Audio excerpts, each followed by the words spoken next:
Configuring the thermostat for laminate or engineered wood floors. When used with laminate or engineered wood floors, the Solo thermostat needs to be configured to limit the floor temperature to 82 degrees Fahrenheit or 28 degrees Celsius. This will protect the warranty of your laminate or engineered wood floors. To limit the floor temperature, first loosen the screw located at the bottom of the thermostat.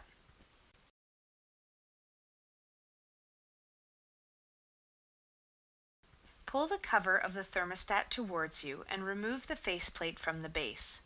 Removing the faceplate does not require you to shut power off to the circuit. On the reverse side of the faceplate, there will be two switches. Push switch 2 to the down position.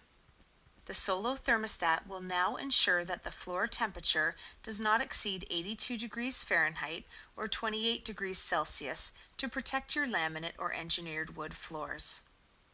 Reattach the faceplate to the thermostat base and tighten the screw located at the bottom of the thermostat.